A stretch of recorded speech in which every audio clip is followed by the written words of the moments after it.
You know what society does to people who choose to live alone. It punishes them. Not with obvious cruelty, that would be too honest.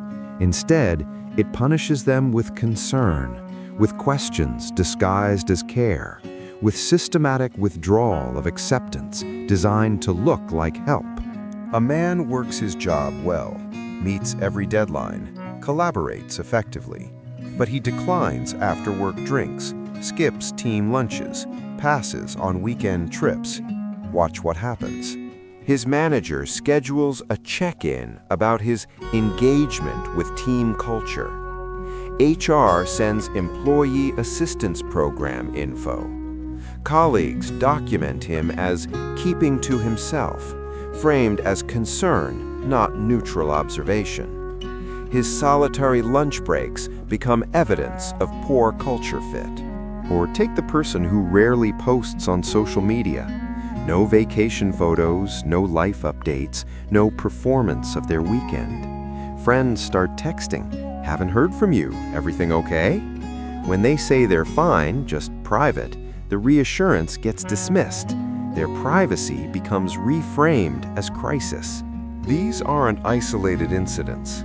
This is systematic enforcement of the narrative that humans cannot be happy alone, that solitude equals dysfunction, that choosing to live without constant company requires correction. Society built entire structures around the idea that humans need constant social engagement to be healthy.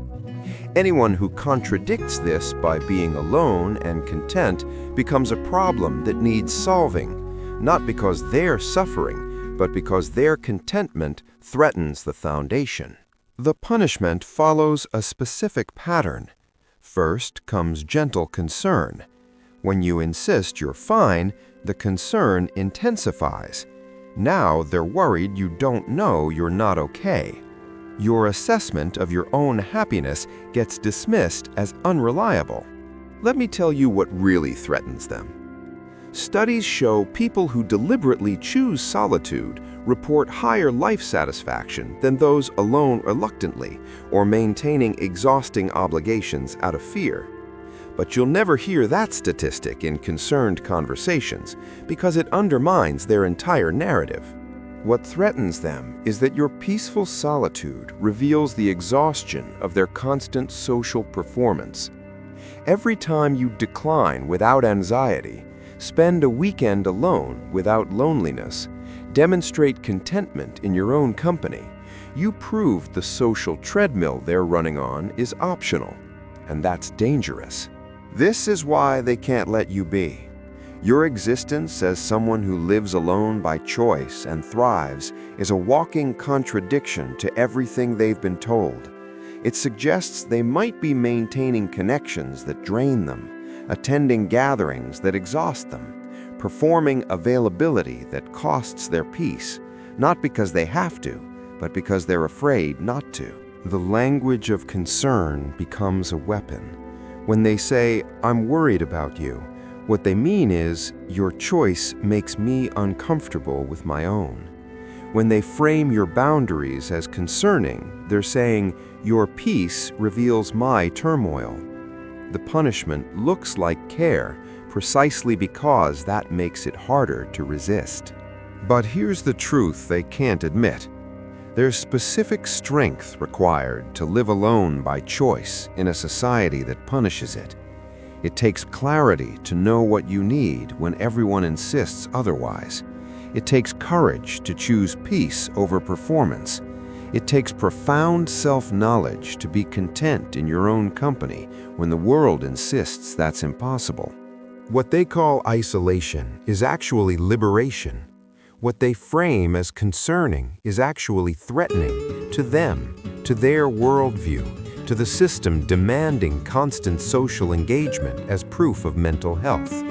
Your peace isn't pathology, it's freedom they can't understand. Your choice to live alone threatens the narrative they've built their entire lives around.